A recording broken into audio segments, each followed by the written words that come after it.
السلام عليكم ورحمة الله وبركاته. بسم الله والصلاة والسلام على رسول الله. زي ما عودناكم الحمد لله وبفضل الله.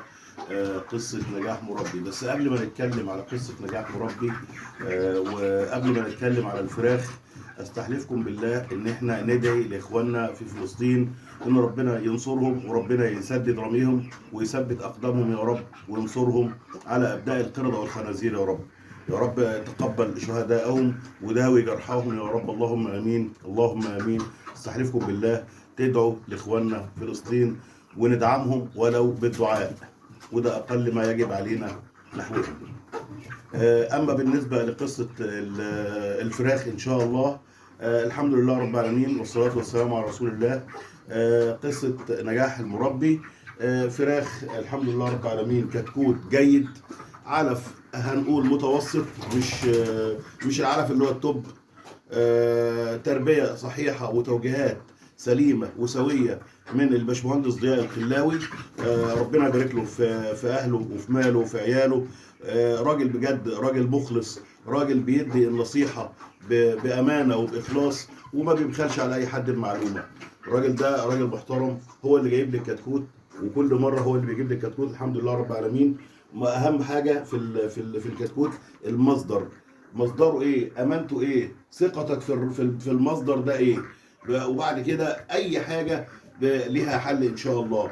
الحمد لله رب العالمين. كتكوت ما كلفنيش. التحصينات البدائيه اللي هي اول ما جه استقبلت على شويه محلول معالجه الجفاف، وبعد كده شويه فيتامينات، والمضاد الحيوي ما قال لي عليه الباشمهندس ضياء ما حطتوش الا سادس يوم او سابع يوم تقريبا. فيما عدا ذلك والله كانت ميه بيضاء، ميه عاديه، مع شويه فيتامينات لا اكتر ولا اقل. الحمد لله رب العالمين.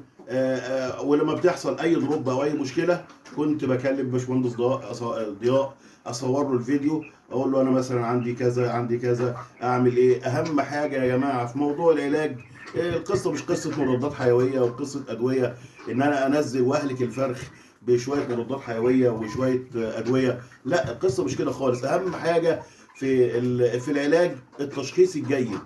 التشخيص الجيد اهم حاجه، لازم تشخص صح علشان تقدر تعالج صح. مش قصه ان انا بقى اقعد ادي مضاد حيوي، ادي امبيسيلين، ادي مش عارف اموكسيلين، ادي مش عارف ايه.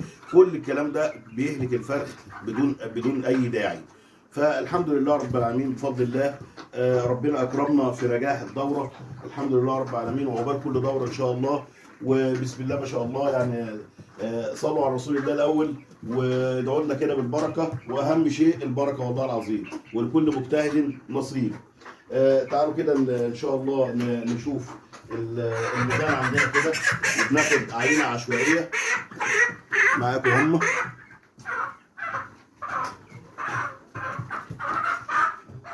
بسم الله.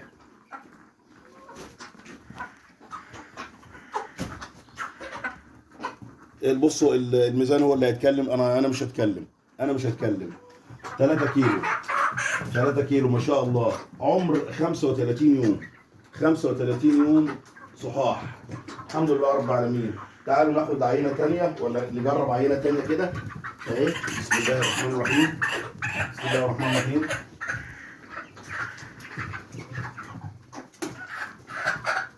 اثبت اثبت اثبت. 2 كيلو 765 جرام الحمد لله رب العالمين. الحمد لله بتوفيق ربنا والله، مش شطاره مننا، توفيق ربنا فوق كل شيء. والحمد لله وبفضل الله. كله بتوجيهات الباشمهندس ضياء اخويا وحبيبي وصديقي. ربنا يا رب يبارك له على اخلاصه، ويبارك له في اهله وفي ماله وفي عياله على اخلاصه. ويا جماعه بقول لكم ان شاء الله بفضل الله انا ابو عبد الله، اللي عايز اي كتكوت من مصدر ثقه ومصدر محترم، ما يتعبوش ما يكلفوش، وربنا يرضيه فيه ويرزقه منه ان شاء الله. انا بنصحكم تجيبوا الكتكوت من الباشمهندس ضياء الخلاوي اخويا وحبيبي وصاحبي. واي حد عايز كتكوت على مستوى محافظه القاهره والجيزه او القاهره الكبرى عامه، يتواصل معايا انا ابو عبد الله، وان شاء الله بجمع العدد ونجيب الباشمهندس ضياء، راجل بسم الله ما شاء الله، راجل محترم، لا يعني ما فيهوش كلمه. ومش عارف اقول ايه بصراحه، انا يعني خلصت كل الكلام. انا هسيب لكم الفراخ هي اللي تتكلم.